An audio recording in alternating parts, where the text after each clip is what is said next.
I opened the parcel and there it was. After all this long effort it had taken to get it, I couldn't believe I was actually holding this book in my hands. But it was only a brief moment of celebration because I'd already started a second book and I wanted to complete that. And this was really the book that I wanted to write. And I can tell you that it had been a long road, because setting out to write this particular book, every time I researched something I wanted to write about, I was led to something else that led to this other thing, that led to this other thing, and on it went.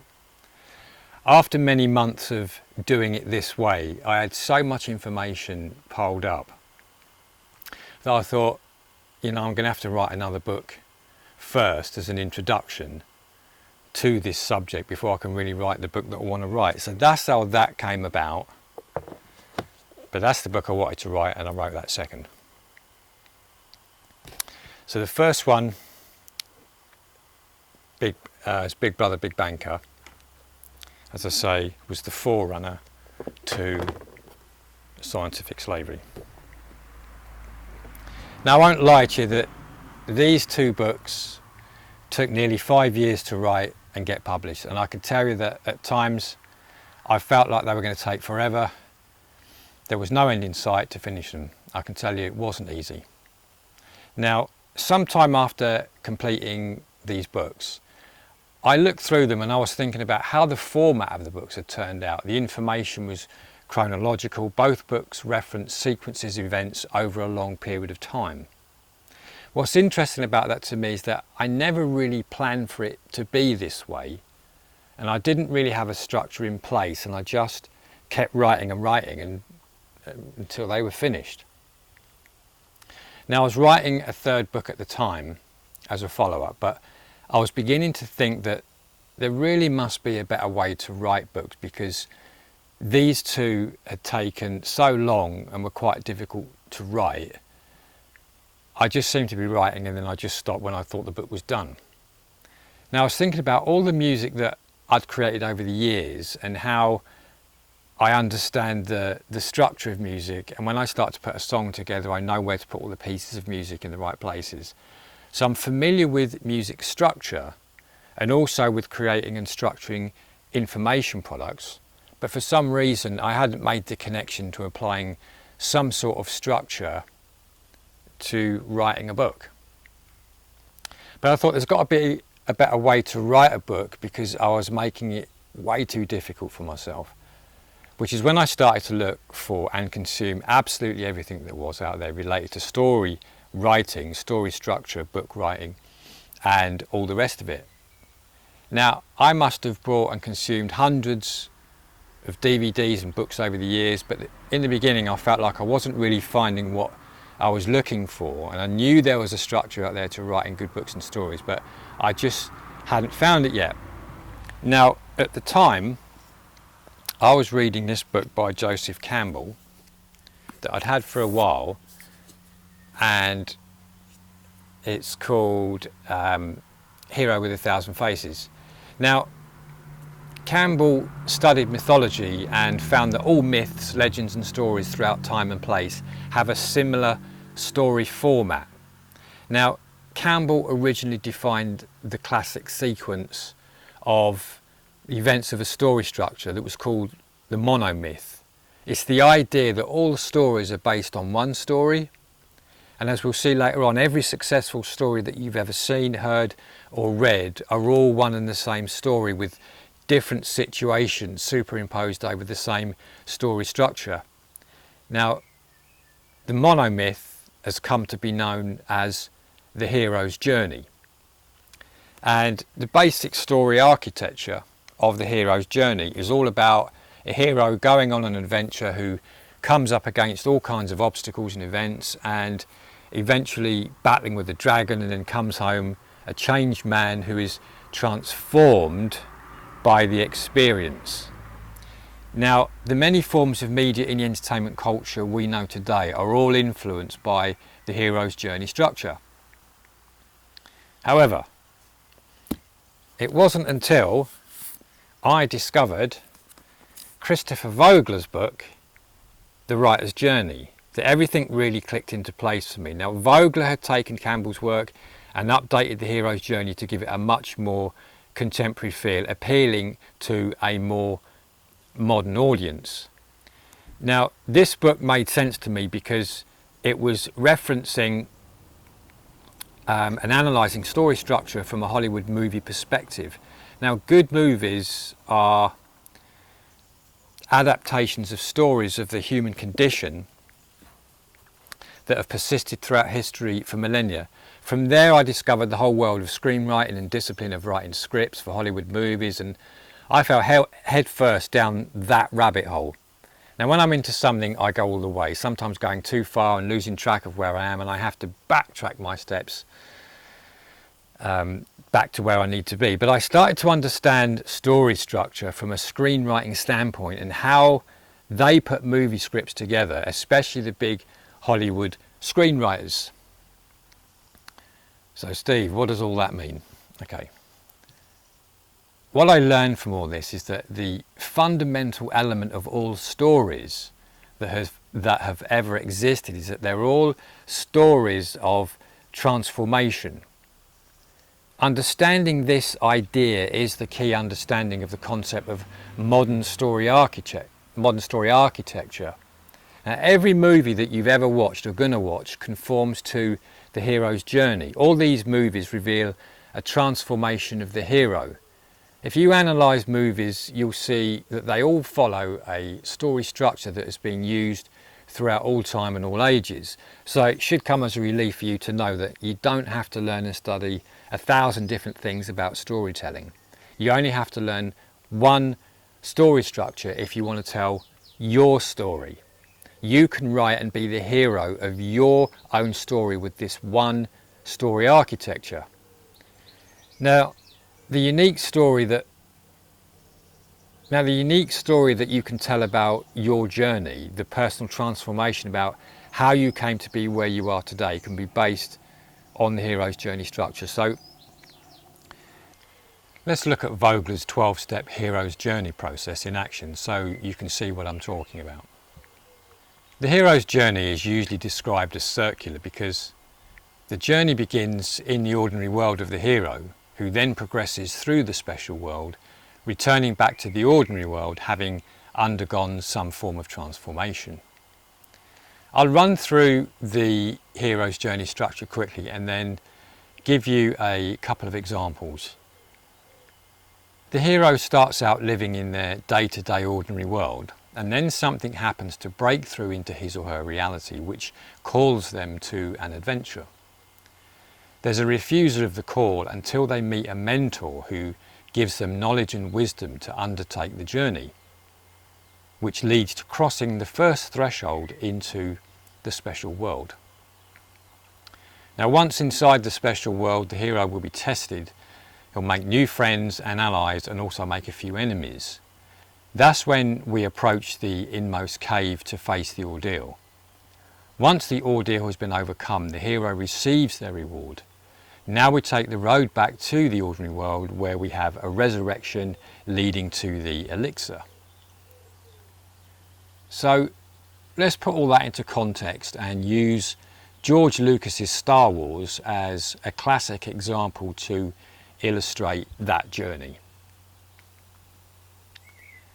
In the ordinary world, at the start of the journey, we see a young farm boy, Luke Skywalker, who yearns for a more exciting life.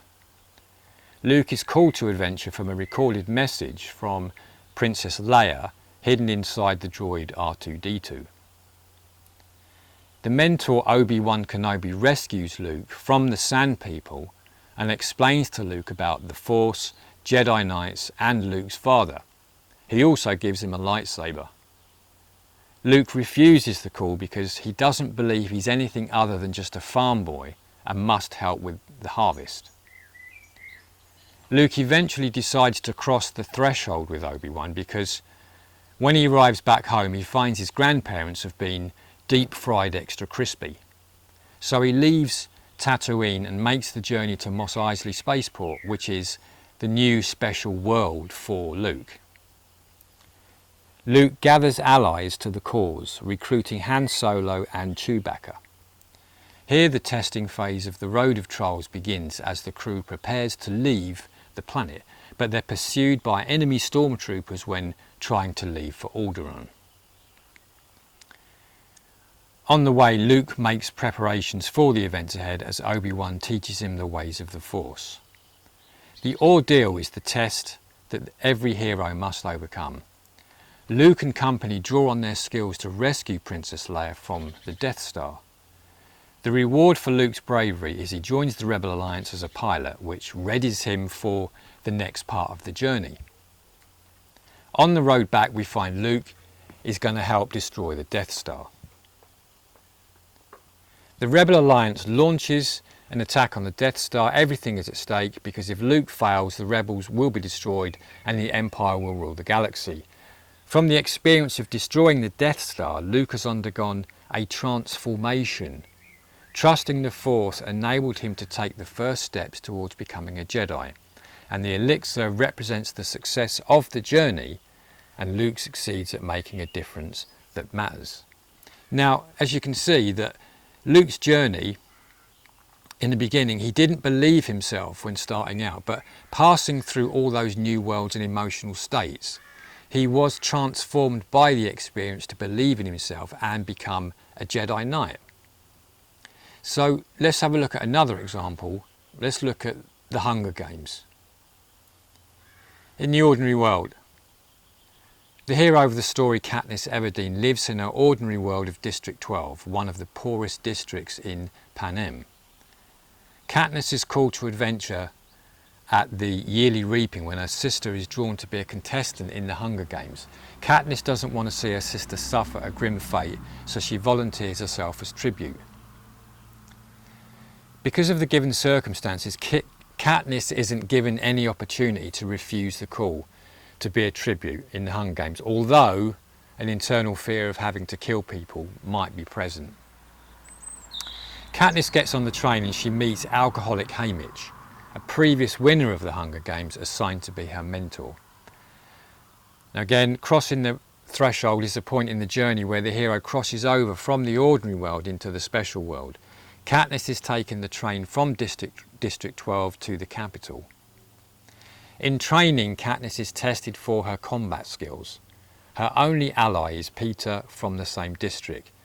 Although the tribute Rue from District 12 becomes an ally later in the games, Katniss is also aware some of the other districts are very well trained in combat, which makes them dangerous enemies.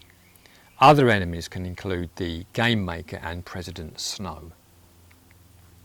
Approaching the inmost cave is Katniss and Peeta participating in the Hunger Games, where Katniss and Peeta both become badly injured. The ordeal is they make a mutual suicide pact to rob the capital of its victor. Now the reward, Katniss and Peeta both win the Hunger Games and can now return home to District 12. Now on the road back, Katniss and Peeta's actions of rebellious love in the games have consequences. President Snow doesn't like the fact that two tributes left the games, their actions embarrassing the capital.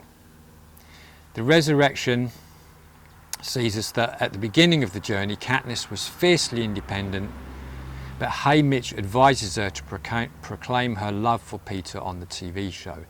Although just an act, she says she couldn't imagine life without Peeta. So the elixir that Katniss and Peeta bring back to the ordinary world is hope. What can you take from all this? In your life, you've been through many journeys of your own. If you're a coach, consultant, therapist, or small business owner, and you want to turn your unique personal story into a profound book that matters, then the Hero's Journey story format can be used for your unique personal story of transformation. Now, the only problem with the Hero's Journey is that the whole universe of screenwriting is really vast, and it's a discipline that you could potentially lose yourself in and spend the rest of your life studying and perfecting and still need another lifetime to understand what it's all about. And like again, many other disciplines, there's always more you can learn to develop and improve your craft. And there's also many different authors and writers and specialists that talk about the concepts of screenwriting, and they all use different terminology to explain the same things, and it can get confusion because you could be led to believe there are a million different things to learn. I'm telling you this because that's why I developed the client's journey, which reveals how small business owners can write and develop their own unique personal story using the Hollywood 12-step story architecture without having to learn all the intricacies of screenwriting. Now, the idea for the client's journey is a means for you to tell your unique personal story about how you arrived at where you are today, so your audience can better understand why it is that you do what you do. Now, the client's journey can help establish you as a credible authority in your field. Now, it doesn't matter what you're going through in your life, the client's journey is a structure that you can use to map out your unique personal journey. Now, it's a guide that another person can use to retrace your steps to see the things that you've been through and what it really takes to do the things that you do. If this sounds like something that you'd like to use to tell your unique personal story and turn that into a profound book that matters, then I invite you to go along to clientsjourney.com and register there, because I'm putting a course together that will show you how to do what I've just said.